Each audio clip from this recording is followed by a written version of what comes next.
Eh bien bonjour messieurs dames, bienvenue sur cette nouvelle vidéo, c'est Néo, j'espère que vous allez bien. Aujourd'hui on est le 23 mai, il est assez tard donc du coup on est le 24 mai, c'est cette séance qu'on va s'attarder dessus, c'est le 23 mai. 23 mai du coup, le CAC 40 qui est en augmentation de plus 1,17%. Le Dow Jones de plus 1,98%, le Nasdaq à 1,59%, le DAX à 1,38%. On a le pétrole Brent qui est au-dessus de la barre des 113 dollars, 113,28 exactement. Le 10 ans US qui est à 2,86. Alors que de bonnes nouvelles, hein, effectivement, on a pratiquement tous nos signaux qui sont dans le vert, même si on espérait, enfin, on apprécierait plus que le pétrole soit un peu en dessous des 110 dollars. Mais bon, voilà, c'est réconfortant un peu. On est au-dessus de la barre des 6300 points sur le CAC. Voilà, comme vous pouvez le voir. Bon, qu'est-ce qui s'est passé? Il y a eu énormément de volatilité, hein, notamment du fait sur le Nasdaq. Hein, le Nasdaq qui perdait environ aux alentours de 14h, 15h, moins 1%, je crois, et quelques, et qui est remonté à 1,59. Donc voilà, extrêmement volatile, hein, très très très volatile.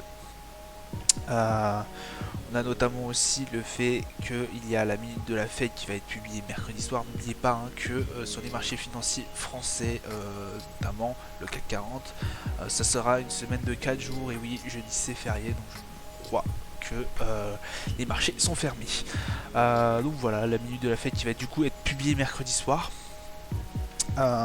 Qui va donner un peu le ton, hein, parce qu'effectivement Jérôme Powell a en effet indiqué qu'il était du coup favorable à une nouvelle hausse de 50 points de base, hein, puisqu'on avait eu les résultats de l'inflation il y a quelques semaines et qui n'étaient pas forcément très très bons, même si on avait réussi à réduire un tout petit peu l'écart, enfin cette inflation au niveau US, ça ne suffisait pas, et voilà, Jérôme Powell avait dit qu'il y aurait possiblement une hausse de 50 points de base.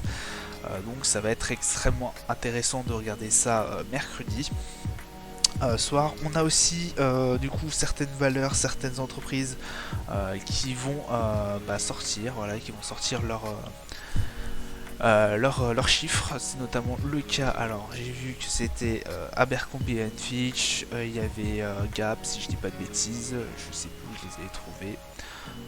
Voilà, donc il y avait voilà, Ralph Lauren, Abercrombie Fitch, Best Buy, Macy's ou Gap.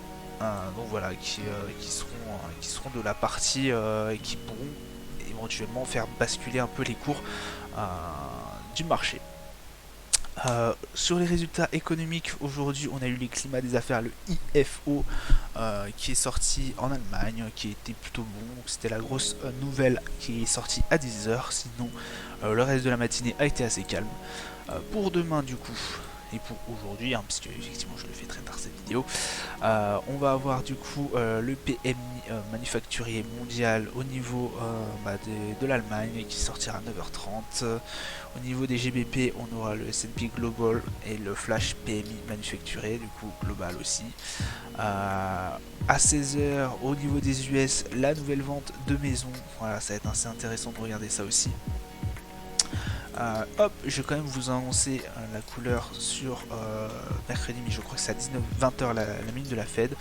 On aura aussi mercredi du coup le GFK de confiance des consommateurs et commande de biens durables mensuelle du coup aussi au niveau des US à 14h30 et la minute de la Fed du coup du FOMC à 20h et quelques au niveau des US, très très important, hein. S'il y avait une chose à regarder cette semaine, ça va être cette minute de la Fed qui va donner le rythme et le ton des marchés sur les prochaines semaines. On va aller d'ailleurs directement se focus sur les marchés. Hop, alors qu'est-ce qu'on a aujourd'hui? Donc le Nasdaq qui a augmenté hier, hein, puisque voilà, on a bien vu l'heure qu'il est 4h et quelques du matin. Je fais ces vidéos extrêmement tard, je suis désolé. Donc effectivement qui a augmenté. Bon voilà, à ce moment là il est sur la barre des 118 000, 11 000 pardon, 873 points. Voilà, une assez bonne hausse, mais voilà, on recommence à retaper à l'endroit où on était arrivé vendredi dernier. Au niveau du S&P, voilà, on a une petite hausse aussi. Alors on a une petite baisse qui s'est finie, mais bon là on est en train de reprendre aussi. On est en train de retourner sur le point qu'on a eu hier. Alors, au niveau du CAC 40, on réintègre un peu la range que je vous avais fixé entre 6007 et 6003. Donc voilà, sur en D1 ça donne ça. On a du mal à quitter cette range, que ce soit par le haut ou par le bas. Alors pour l'instant c'est plus tiré vers le bas, mais on sait pourquoi. Au niveau du Dow Jones, voilà, hein, on est sur la barre des 31 754 points. Le Brent qui reste du coup dans cette range que j'ai toujours aussi fixé entre 114 dollars et 100 dollars. Voilà, donc il y a 112 dollars à l'heure actuelle.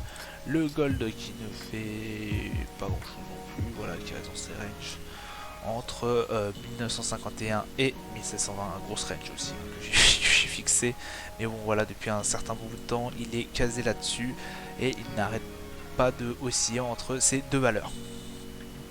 Pour l'euro USD, alors ça c'était assez bien. On a un euro USD qui a passé la barre des 105 dollars, qui est passé à des 1,5 dollars, il est passé à 1,06. Bon là il redescend un tout petit peu. On espère repasser à 1,7, 1,10, etc., qui retrouve son niveau d'antan, ça serait pas mal. Petit tour aussi sur le Bitcoin, puisque j'ai sorti la vidéo de Crypto Hebdo numéro 4, n'hésitez pas à aller la regarder, voilà, je vous décrypte un peu ce qui s'est passé au niveau de l'actualité crypto-monnaie. Donc le Bitcoin qui est en dessous des 30 000 dollars, on est à 29 098 dollars exactement à l'heure actuelle. Voilà, on a pété la phase du 30 000 dollars, alors c'est pas non plus très alarmant, puisqu'on reste quand même à peu près à un niveau entre 29 000 et 30 000. Ça reste un niveau assez stable, ça reste quand même une résistance assez forte, mais voilà, qu'est-ce qui se passerait si on dégageait bien plus en dessous, du style 23 000, 26 000 et quelques. Ça pourrait commencer à être problématique au niveau des crypto-monnaies.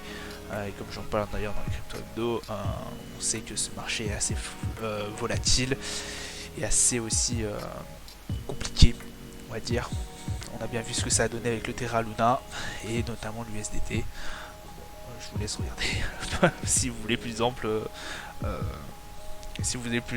informations sur mes différentes vidéos. Voilà, ça sera tout pour moi aujourd'hui. Je vous dis à plus tard. Ciao ciao.